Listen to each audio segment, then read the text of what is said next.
All right, let's talk about something we're all constantly chasing in the world of networking: more speed. But what if I told you that the most obvious solution, just plugging in a second cable to double your bandwidth, could actually make things worse? Today, we're going to crack that exact puzzle with a really cool piece of tech called EtherChannel. So this is the big question, right? It's the mystery we're going to unravel. You've got two switches. You want a faster, more reliable connection between them. The logical thing to do is plug in a second cable. I mean, it seems so simple, but as you've probably guessed, the network doesn't always see it that way. This is where most of us start. On the left, you've got your standard single 1 gig link. It gets the job done, sure, but it's fragile. It's a single point of failure. If that cable gets unplugged or fails, your connection is just gone. So the obvious fix, on the right, is to just add another link. But what actually happens then? Well, it's not quite what you'd expect. And that brings us right to the villain of our story, or maybe the overprotective parent: the spanning tree trap. This is exactly where our perfectly logical plan to improve the network suddenly runs into a wall, put up by a very powerful, very cautious protocol. So here's the play-by-play. First, you confidently plug in that second link, thinking you just doubled your speed and added redundancy. But instantly, Spanning Tree Protocol, or STP, wakes up. It sees two paths between the switches and immediately panics about a potential network loop, where packets could just circle around forever, bringing everything down. And to prevent that disaster, it does the only thing it knows how to do. It shuts one of your links down, leaving you, right back with a single active connection. Now, you gotta understand, STP isn't trying to be a bad guy here.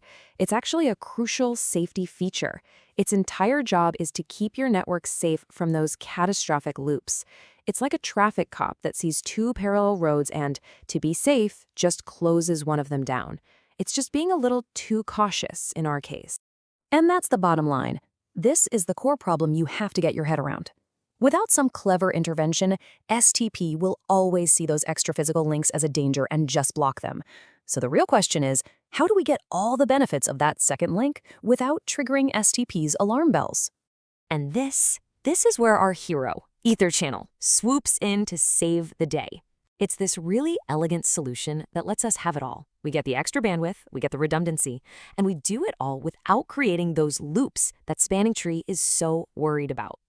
Here it is. This is the aha moment. It's so clever. Instead of trying to fight against Spanning Tree, EtherChannel just works with it. It basically tricks STP. It makes all those physical cables look like they're just one single logical connection. And if STP only sees one path, well, then there's nothing for it to block. Problem solved.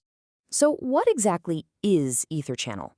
Think of it like this. It's a piece of networking magic that takes multiple physical roads, or cables, and paves over them to create one giant, multi-lane superhighway.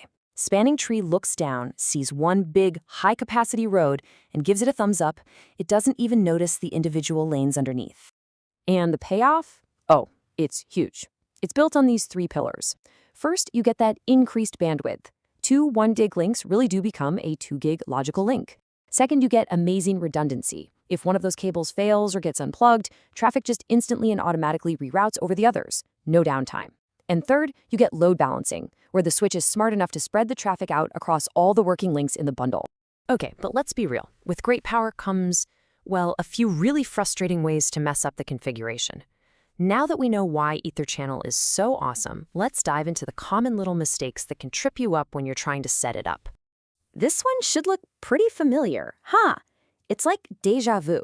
You've spent time configuring what you thought was a perfect EtherChannel, but then you check your switch and one link is working while the other is blocked by STP. You are literally right back where we started. So what on earth went wrong? Almost every single time, the root cause is a mismatch.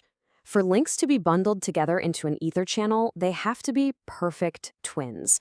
We're talking the exact same speed, the same duplex settings, the same VLAN configuration. If anything, and I mean anything, is different, the bundle just won't form. STP sees two individual links and boom, it blocks one. The fix? Make them identical. Okay, here's another classic. You run the command to check your EtherChannel status, and instead of seeing it's up, you see this dreaded SD, which stands for suspended. The physical ports might be marked with a lowercase s. The channel kind of exists, but it's totally useless. It's not passing any traffic. That suspended state is almost always a negotiation failure. The two switches are trying to use a protocol, usually LACP, to talk to each other and agree to form this channel. But something's wrong. They're just not on the same page. This usually happens when you configure one side to be active, but the other side isn't configured for LACP at all. The fix, again, is all about consistency. Make sure both sides are speaking the same language. Set them both to LACP active. All right, final scenario. Your channel is up. No links are blocked, no suspended state, everything looks perfect.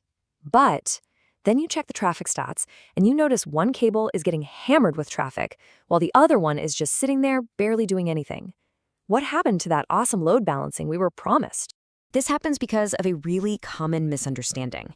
EtherChannel does not take a single conversation, like one big file transfer, and split it across two cables. That would be messy. Instead, it assigns an entire flow or conversation to a single link based on a math problem called a hashing algorithm. So if you only have one big flow going, it's only ever going to use one link. The fix is to tweak that algorithm. You can tell it to look at the source and destination IP addresses, for example, which helps it do a much better job of spreading different conversations across all the available links.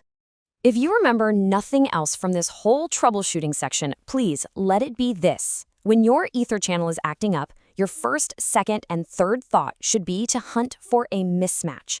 Speed, duplex, VLANs, the protocol mode. I guarantee you 9 times out of 10, that's where your problem is hiding. So, to wrap this all up, let's arm you with a structured, pro-level playbook. This is the kind of methodical checklist you can run through every single time to diagnose any EtherChannel issue quickly and efficiently. Just follow these 5 steps in this order. Start with Show EtherChannel Summary. This gives you the big picture. Is it up, down, or suspended? Next, check your LACP neighbors to see if the two switches are even talking to each other correctly. After that, check spanning tree to make sure it's not blocking anything. Then, verify your VLANs are consistent across the trunk. And finally, check your load balancing method. This flow will almost always lead you straight to the answer. And that really brings us to the final thought here.